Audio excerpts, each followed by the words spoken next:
உலகெங்கும் இருக்கும் ஜோதிடம் டாக்ஸ் தமிழ் நேயர்கள் அனைவருக்கும் எனது இனிய வணக்கம். நான் உங்கள் வாழ்க நலமுடன் ஜோதிடர் டிஜே சுந்தரபாண்டி.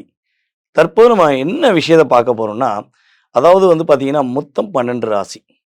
இந்த 12 ராசி நேயர்களுமே ஒவ்வொரு விதமான குணாதிசயங்களும், ஒவ்வொரு விதமான கர்ம பதிவுகள்ல தான் நம்ம பிறந்திருக்கோம். ஏன்னா, மேஷம் முதல் மீனம் வரை ஒவ்வொரு ராசிக்கும் ஒவ்வொரு பாவகங்கள், ஒவ்வொரு விதமான கிரக அமைப்புகள் இயங்குது அப்படிங்கிறது உண்மை. ஏன்னா, ஒரு ராசியில 3 நட்சத்திரங்கள். இந்த 3 நட்சத்திரத்திலயுமே பார்த்தீங்கன்னா, ஒவ்வொரு நட்சத்திர அதிபதியும் வெவ்வேறா வருவாங்க. இப்ப அஸ்வினி நட்சத்திரம் அப்படின்னு எடுத்தோம்னா கேது வருவாரு. பரணி எடுத்தோம்னா சுக்கிரன் வருவாரு. ஸோ, அதுபோல கிருத்திகை எடுத்தோம்னா சூரியன் வருவார்.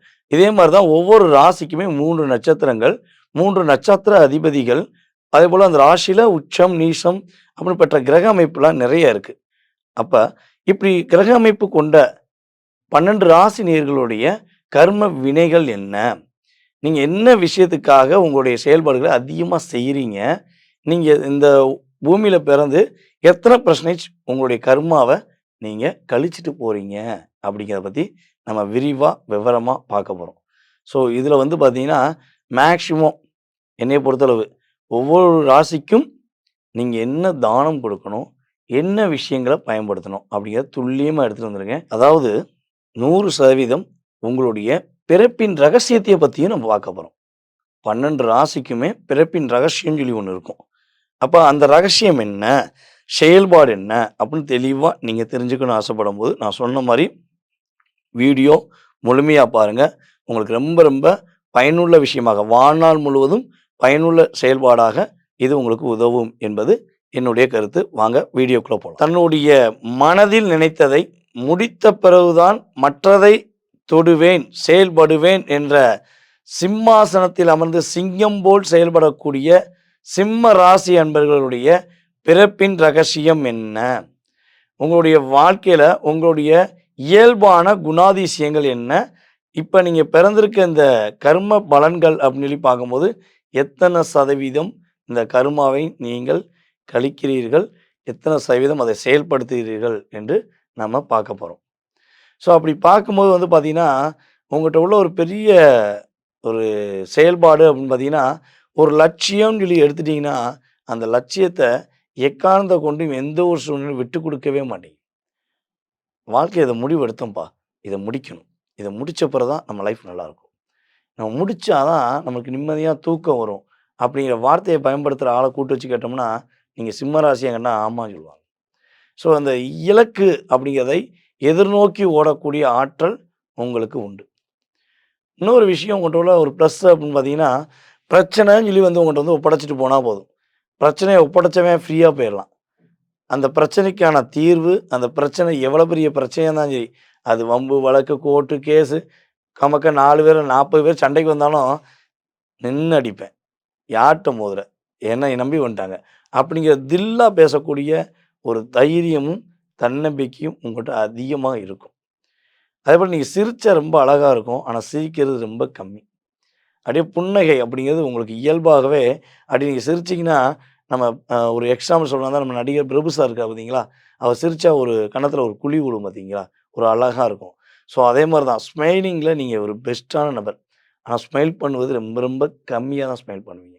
ஏன்னா, அப்படியே அப்படியே ஒரு தோரணையா அந்த கண் பார்வையிலே பேசுவீங்க. அந்த தாட் உங்களுக்கு அதிகமா இருக்கும். ஸோ, இன்னொரு விஷயம் உங்களுடைய பார்ட்னர் பார்த்தீங்கன்னா, நீங்க நீங்க பேசுறது கண் பார்வையில, உங்க பார்ட்னரு அது ஆப்போசிட்டா இருப்பாங்க. அது நெறைய சிம்மராசி என்பவர்களுக்கு அந்த மாரி சூழ்நிலை தான் ஒரு பார்ட்னர் அமையறாங்க அப்படின்னு சொல்லி பார்க்குறோம். ஸோ, 2வது தலைமை பொறுப்பு அப்படின்னு ஒண்ணு குடுத்துட்டோம்னா போதும். இந்த சங்கத்துடைய தலைவர்களாக அதிகமாக இருக்கக்கூடியது, கட்சி தலைவராக அதிகமா இருக்கக்கூடியது, ஒரு மீட்டிங்ல தலைவராக இருக்கக்கூடிய அமைப்புலாம் நம்மளுடைய சிம்ம ராசிக்காரங்களுக்கு இயல்பாகவே குடுத்துருவாங்க. நான் பொறுப்பு எடுத்துக்கிட்டேன், தலைமை பொறுப்பு எடுத்துக்கிட்டேன், செயல்படுவேன் அப்படின்னு சொல்லி குடுத்துருவாங்க. இந்த ஓடாத விஷயங்கள், செயல்படாத விஷயங்கள் எல்லாம் செயல்படுத்தணும்னா உங்கட்ட குடுத்தா மட்டும் போதும். நீங்க அத சிறப்பா செஞ்சு முடிப்பீங்க. ஒரு கம்பெனி ஓடவே இல்ல, அந்த கம்பெனியில நிர்வாகம் சரியில்ல அப்படின்னு சிம்ம ராசிக்காரங்க கையில குடுத்துட்டாங்க அப்படின்னா, நீங்க என்ன பண்ணுவீங்க, அந்த கம்பெனியில உள்ள ஏ டூ இசட்ட பிரிச்சு பார்த்துருவீங்க. இது பிளஸ், இது மைனஸு. இத இப்படி செய்யணும், இப்படி செஞ்சா இது நன்மை வரும். இத இப்படி செஞ்சா இப்படி கரெக்ட்டா இருக்கும். அப்படிங்கிற மாரி ஒரு பக்கா ஷெட்யூல் போடுவீங்க. அந்த ஷெட்யூல எப்படி ப்ராப்பரா செஞ்சு முடிப்பீங்கன்னா, அந்த குடுத்த நபருக்கு சாதகமான சூழ்நிலையில எவ்வளோ தூரம் செய்யணுமோ அத செஞ்சு முடிச்சிருவீங்க. இவ்வளோ திறமை, இவ்வளோ பண்புகள், குணாதிசயங்கள் உங்கள்ட்ட இருந்தாலும், நீங்க வாங்குறது எல்லாமே கெட்ட பேர் தான். 80ல 100% அவங்களுக்கு ஃபேவரா பண்ணி குடுத்தாலும், உங்க நல்ல பேர சொல்லி கூட்டுருவாங்களா? இல்ல உங்கள ஒரு நல்ல ஒரு குணாதிசயம் கொண்டவர்ன்னு சொல்லிருவாங்களான்னா, கிடையவே கிடையாது. வாங்குறது எல்லாம் செஞ்சு முடிச்ச பிறகு என்ன சொல்லுவாங்கன்னா, "இவன் என்னத்த செஞ்சாரு? இவங்க என்ன செஞ்சாங்க? நான் சொன்னேன் அவங்க செஞ்சாங்கன்ருவாங்க." ஸோ அசால்ட்டாக அத மாத்தி அவங்க பேசும்போது, உங்களுக்கு வரும் பாரு கோவம், இந்த சிங்கம் சீறினா எப்படி இருக்குமோ, அதே மாரி ஒரு கோவத்த காட்டுவீங்க. தெறிச்சு ஓடிருவாய்ங்க. பக்கத்துல நிக்க மாட்டாய்ங்க. ஸோ அந்த அளவுக்கு உங்களுடைய அ தன்மானத்தையும், உங்களுடைய என்ன சொல்றேன்னா, உண்மை தன்மையும் சீண்டும்போது நீங்க கோவப்பட்டீங்கன்னா, அந்த கோவத்துக்கு பக்கத்துல ஒரு ஆள் நிக்க முடியாது. அந்த அளவுக்கு கோவத்தின் தன்மையை வெளிப்படுத்துவீங்க அப்படிங்கிறது உங்களுடைய கர்மா. அதுவும் நம்ம சிம்ம ராசி பெண்கள் சொல்லவே தேவையில்லங்க. அப்படியே ஒரு வீட்டுக்கு ஒருத்தவங்க வந்தாங்கன்னா, அவங்கள ஒரு புன்னகையோட வரவேற்பீங்க. "வாங்க வீட்டுக்கு வாங்க. நல்லா இருக்கீங்களா? வந்தீங்கன்னா சாப்பிட்டு போங்க. உட்காருங்கன்னு" சொல்லி அந்த உறவினர்கள் மீது அளவு கடந்த அன்பு. தன்னை நம்பியவர்கள், தன்னை நம்பி வருபவர்களுக்கு அதிகமான இரக்கம், அன்பும் காட்டக்கூடிய நபர்கள் தான் நம்மளுடைய சிம்ம ராசி பெண்கள். ஆனா, அதுல ஒரு கண்ணியம் இருக்கும். அந்த சிரிப்புல கூட ஒரு கண்ணியம் இருக்கும். அந்த ஸ்மைலிங் அப்படிங்கிறதுல கூட கரெக்ட்டா அத யாரும் நம்மள மைனஸா சொல்லிறக்கூடாதுன்னு, ஒரு கண்ணியத்துடன் ஒரு புன்னகை காட்டக்கூடிய செயல்பாடு உங்களுக்கு இருக்கும். அதேபோல எத நெனச்சீங்களோ, அத செய்து முடிக்கிறதுலயும் தூங்க மாட்டீங்க. நான் நெனச்சேன், செய்து முடிப்பேன். அப்படிங்கிற ஒரு ஆளுமை, பண்பு உங்களுக்கு அதிகமாக உண்டு. இன்னொரு விஷயம், நம்ம சிம்ம ராசி பெண்கள் வந்து பார்த்தீங்கன்னா, கண்ணாடி மாரி தான். எப்படி? கண்ணாடி மாரி தான் நீங்க. நீ என்னைய பார்த்து சிரிச்சா, நான் சிரிப்பேன். என்ன பார்த்து நீ மொறச்சா, நான் கட்டாயமா மொறைக்க தான் செய்வேன் போல, உன்ட்ட பணிஞ்சு போமாட்டேன். அப்படிங்கிற ஒரு தில்லும், தைரியமும் உங்கட்ட எப்பொழுதுமே உங்க கூட இருக்கும். கூடவே பிறந்தது அப்படிம்பாங்கல்ல, அந்த அந்த இயல்பான குணம் உங்களிடம் உள்ளது. நீங்க எங்க லாக் ஆவீங்க அப்படின்னா, மேக்ஸிமம் வந்து பார்த்தீங்கன்னா, காதல் திருமணம் முடிக்கிறவங்க, அப்புறம் திருமணத்துக்கு அப்புறம் சிம்ம ராசிக்காரங்க பல அன்பர்கள் வந்து பார்த்தீங்கன்னா, நெறைய சிரமப்படுறீங்க. அந்த பார்ட்னர புரிய வைக்க ட்ரை பண்ணி நெறைய தோல்விய சந்திப்பீங்க. அதுக்காக உங்கள நீங்க எவ்வளவோ அவங்க அன்பு காட்டணும் அப்படிங்கிறதுக்காண்டி எவ்வளவோ சேஞ்சஸ் பண்ணி பார்ப்பீங்க. ஸோ அந்த ரியாலிட்டிய பெறக்கூடிய வாய்ப்பு நம்ம சிம்ம ராசி அன்பர்களுக்கு பெண்களா இருக்கட்டும், ஆண்களா இருக்கட்டும், ஸோ ரொம்ப ரொம்ப கம்மி. அதனால தான் சிம்ம ராசி அன்பர்கள்ட்ட வந்து ஒரு 10 ஃப்ரெண்ட்ஸ் இருக்காங்கன்னா, ஒரு 7 நபர்களாச்சும் இவங்களுடைய என்ன சொல்லணும்னா திறமையையும், உங்களுடைய மகிழ்ச்சியான சூழ்நிலை என்ன பண்ணுவாங்க, ஈர்த்துட்டு தூக்கி வெளிய எறிஞ்சிருவாங்க. ஸோ அப்பதான் நீங்க டிப்ரஷன் ஆவீங்க. என்னடா இந்த உலகம் அப்படின்னு யோசிக்கிற அளவுக்கு உங்களுடைய மனநிலை இருக்கும் என்பது உண்மை. ஸோ நீங்க மேக்ஸிமம் வந்து பார்த்தீங்கன்னா, காலையில ஒரு 4 மணிலேருந்து ஒரு 5:30 மணிக்குள்ள எழுந்து, ஓகே சூரிய நமஸ்காரம் பண்ணுவது. அதேபோல வந்து பார்த்தீங்கன்னா, உங்களுடைய ஒவ்வொரு பிறந்தநாள் அன்னைக்கும் உங்களுடைய தகப்பனார் கால்ல விழுந்து ஆசீர்வாதம் வாங்குவது. அப்படி அப்பா வெளியே இருக்காங்க, இல்ல அப்படின்னு ஒரு சூழ்நிலை வந்தா, உங்க அப்பா வயது உள்ள நபர்களுக்கு புதிய ஆடை எடுத்து குடுத்து, வருஷம் உங்க பிறந்தநாளை கொண்டாடுவது மூலமாக, உங்களுடைய கர்மாவை நீங்க தேவையில்லாத விஷயங்கள, நெகட்டிவான விஷயத்த கழிக்க முடியும்.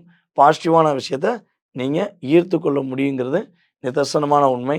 என்னைய பொறுத்தளவு வந்து பார்த்தீங்கன்னா, நம்மளுடைய சிம்ம ராசி என்பவருடைய கர்ம பலன்கள் அப்படின்னு சொல்லி பார்த்தீங்கன்னா, குறைஞ்சது இந்த நம்ம பார்க்குற அதாவது பிரசனம் அடிப்படையில பண்ணும்போது, குறைஞ்சது 70% உங்களுடைய கர்ம பலன்களை நீங்க கழிக்கிறீங்க அப்படிங்கிறது நிதர்சனமான உண்மை. நேயர்களே, உங்களுடைய இயல்பான குணம், யார் யாரெல்லாம் உங்கள எப்படி பயன்படுத்துறாங்க?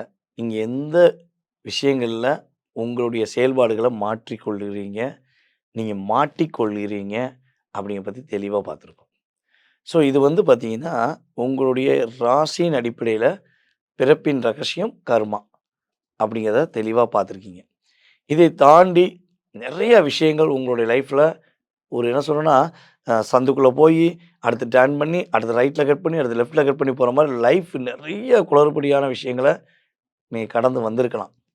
அப்ப எதிர்காலம் என்பது எல்லாருடைய வாழ்க்கைக்கும் ரொம்ப அவசியம்.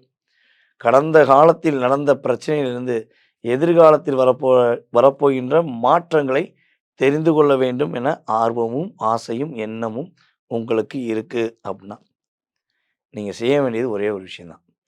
நீங்க யாருக்கு ஜாதகம் பார்க்க நினைக்கிறீங்களோ, உங்களுடைய பெயர், பிறந்த தேதி, மாதம், வருடம், நேரம், எந்த ஊர்லேருந்து பேசுறீங்க, எந்த நாட்டிலேருந்து பேசுறீங்க அப்படிங்கிற எனக்கு டீட்டெயில்ஸ் அனுப்பிவிடுங்க. ஸோ டீட்டெயில்ஸ் அனுப்பிவிட்டீங்கன்னா, உங்களுக்கான நேரம் ஒதுக்கி உங்களுடைய சுய ஜாதகத்தை மிக துல்லியமாக கணித்து, உங்களுடைய எதிர்காலம் சம்மந்தப்பட்ட அத்தனை விதமான கேள்விகளுக்கும் உங்களுக்கு பலன் சொல்ல நான் காத்திருக்கிறேன். இன்னொரு விஷயம் வந்து பார்த்தீங்கன்னா, ஜாதகமே இல்லங்க. எங்க வீட்ல ஜாதகம் எழுதி வைக்கல. நான் என்னுடைய வாழ்க்கை ரகசியத்த, என்னுடைய பிறப்பின் ரகசியத்த தெரிஞ்சுக்கிற முடியுமா? ஸோ எனக்குள்ள நிறைய கேள்விகள் இருக்கு. அந்த கேள்விக்கான விடை கிடைக்குமா? அப்படின்னு எதிர்பார்க்கிற நேயர்களாக நீங்கள் இருந்தாலும், உறுதியாக நீங்க எனக்கு கால் பண்ணுவீங்க பார்த்தீங்களா? அந்த நேரத்தை பிரசன்னமாக எடுத்துக்கொண்டு, உங்களுடைய வாழ்க்கையுடைய மாற்றங்கள், முன்னேற்றங்கள் என்ற செயல்பாடை உறுதியா கணித்து கூற முடியும் என்பது என்னுடைய கருத்து. ஓகேவா? இதை தாண்டி ஜோதிடம் என்பது மிகப்பெரிய கடல்.